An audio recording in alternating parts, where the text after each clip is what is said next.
Olha quem tá de volta! É ela, parte 2. 5 músicos que torcem para times ingleses.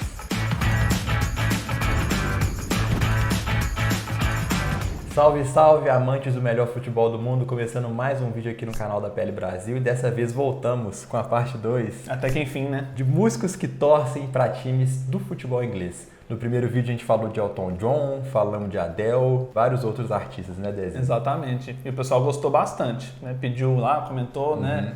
Deu várias sugestões, a gente escolheu alguns, né? Acrescentou, fez uma pesquisa bacana e estamos aqui de volta com a parte 2. Se você quer assistir a parte 1, clica aqui no card, mas só depois de assistir isso aqui, hein? Então bora pro nosso primeiro músico, que na verdade é uma banda, né? É uma banda. Vamos falar do Kasabian, uma banda lá da Inglaterra, fundada em 97. Como eles nasceram em Leicester, teoricamente a gente já pode concluir que eles torcem pro Leicester City, e é verdade. Todos os integrantes da banda são fanáticos pelos Foxes. E olha que moral, né, Júlio? Eles que gostam tanto, né, do time e fizeram um show no King Power Stadium para comemorar a conquista da PL, né, de 15 a 16. E o guitarrista, vocalista Serge Pizzorno, ele cantou, né? Tava lá com a camisa do Leicester. E ele também gosta de jogar bola, né? Ele já participou de jogo beneficente e fez um golaço, que a gente tá vendo aí, vocês estão vendo aí na tela. Escapou pela ponta esquerda, meteu um golaço lá no ângulo, e vocês estão vendo aí, o cara parece que joga bem, né? Não é só cantor não, ele tem também a habilidade para jogar.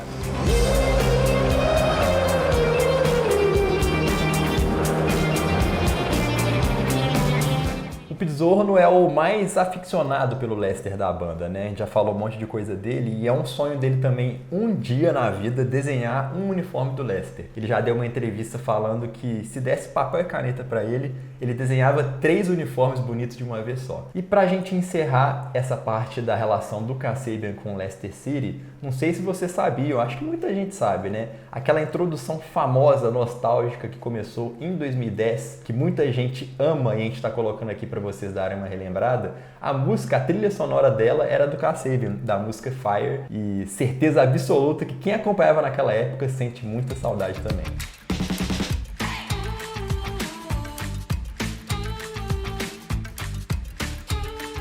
E seguindo aqui com a nossa lista, nós vamos para o segundo nome, que é o Brian Johnson. Ele que é vocalista do AC/DC há 40 anos e a banda é australiana, mas ele nasceu na Inglaterra, ele é inglês e nasceu numa cidade perto de Newcastle e torce para o Newcastle, claramente. Brian Johnson, que é apaixonado pelo Newcastle, de vez em quando até toca em alguns shows com a camisa do time, já foi flagrado algumas vezes usando as cores do clube de coração. E ele também, curiosidade, a gente já fez uma pontinha como figurante naquele filme Gol, Um Sonho Impossível, do Santiago Muniz. Inclusive, Dezen, tem vídeo sobre isso aqui, né? Tem. Quem não viu, tá aí, pode clicar no card. Filmes e séries sobre futebol inglês, depois corre lá para assistir. Então tem uma partezinha que o Santiago está jogando e o pai do Santiago vai para um pub para poder acompanhar a partida, né? E ele tá ali e junto de um grupo de torcedores está Brian Johnson fazendo aí o papel de torcedor do Newcastle, tá lá com a camisa, vibrando, comentando o lance a lance.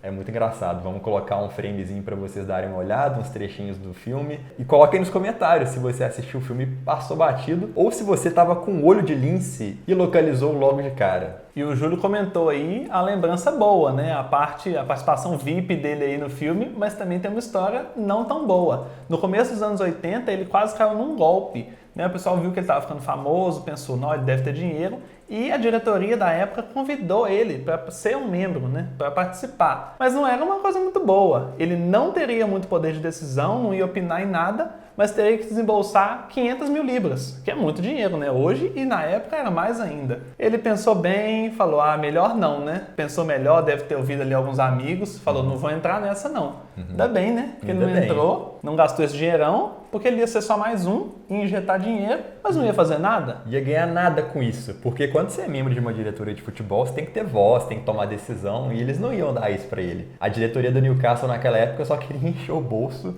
mas felizmente o nosso amigo Brian Johnson não caiu no golpe e guardou, salvou 500 mil libras.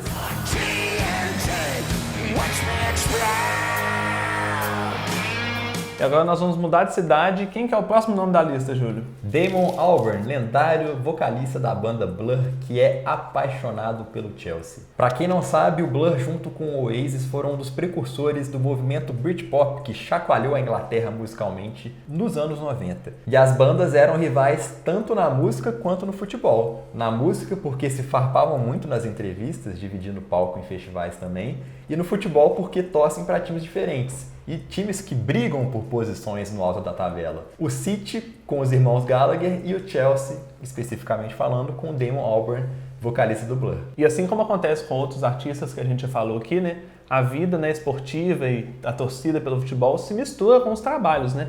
O Damon Albarn já apareceu em capa de revista e já foi em show com a camisa do Chelsea, né? E o Chelsea também está em clipe da banda. Em 95 eles lançaram um clipe da música Country House e aos 5 segundos ele tá lá lendo um jornal e tem uma manchete, né? Dá pra ler o Chelsea lá na capa do jornal. Certa vez o Damon Albarn jogou um torneio de músicos, né? Como se fosse o Rock Go aqui da MTV no Brasil, que muita gente sente saudade. Lá na Inglaterra também tinha um, não sei se existe ainda, mas teve um ano aí que ele jogou, o time dele, né? Com as bandas misturadas, né? Os grupos mistos. Jogou de azul, clubismo aí falando a flor da pele, né? O time foi campeão e ele foi capitão dessa equipe. Ele usou o número de 25 em homenagem ao Gianfranco Zola, que naquela época jogava pelo Chelsea, foi um dos maiores ídolos da história dos Blues. Meteu a 25, meteu a faixa e conduziu o time ao título do campeonato.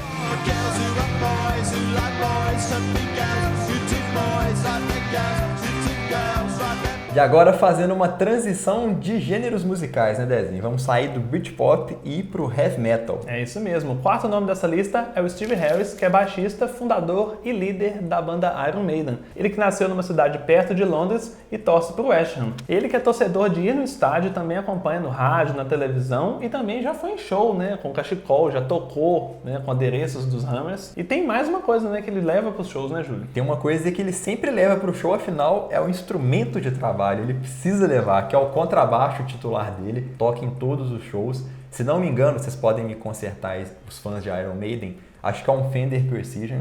E além de ser um instrumento muito bonito, muito belo, tem plotado o escudo do West Ham.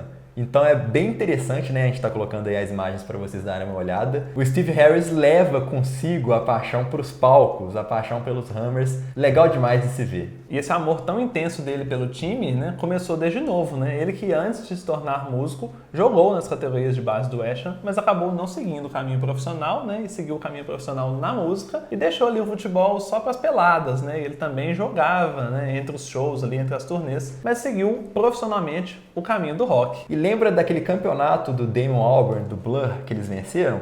Steve Harris estava naquele time. Muita gente falou que o Harris carregou a equipe porque, falamos de um ex-profissional, né? E o Iron Maiden, como um todo, já fez parceria com o West Ham, não ficou aí só preso à paixão do Steve Harris. Ambos já lançaram coleções de roupas envolvendo as duas marcas, né? Envolvendo a marca Iron Maiden e envolvendo o West Ham.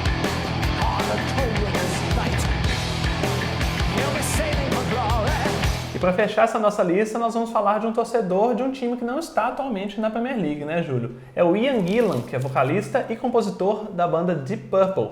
Ele que nasceu em Londres e torce para o Queen's Park Rangers. E ele que torce desde criança, vai no estádio e falando em estádio tem uma curiosidade, né, Júlio? O único título da história do Queen's Park Rangers, o único título expressivo, foi um título da Copa da Liga em 1967. Partida disputada no Wembley, a grande final, e quem estava no estádio? Ian Gillan. Ele estava lá em carne e unha, em carne e osso, participou, vibrou muito, cantou muito, viu seu time levantando a taça, a mais importante e única da sua história. O QPR, que foi responsável por uma transferência não do futebol, Dezinho, uma transferência de bandas, porque aconteceu o seguinte: em 73, o Ian Gillan sai do Deep Purple, né, para poder alçar voos da carreira solo. Chegou a tocar com Black Sabbath também, gravou um disco com os caras. E aí, uma vez, um certo evento, depois de uma festinha, não sei o que aconteceu, né, não especificaram na pesquisa que eu fiz, ele se encontra com Rodney Marsh, que é um dos maiores ídolos da história do Queen's Park Rangers. Inclusive, marcou o gol na final da Copa da Liga, né? Foi um dos responsáveis pelo título mais expressivo da história do clube. Os dois estavam trocando uma ideia ali, o Rodney Marsh e o Ian Gillan. E o Rodney Marsh falou assim: cara, eu acho que você devia voltar com o Deep Purple. Jogou o conselho no ar, deu aquela indiretazinha. E foi isso que de fato aconteceu. Em 84, a banda se reúne novamente, grava mais discos, faz mais sucesso, e que bom que esse encontro aconteceu. Rodney Martin, muito obrigado, sou muito fã de Deep Purple, que bom que você teve essa conversa com ele.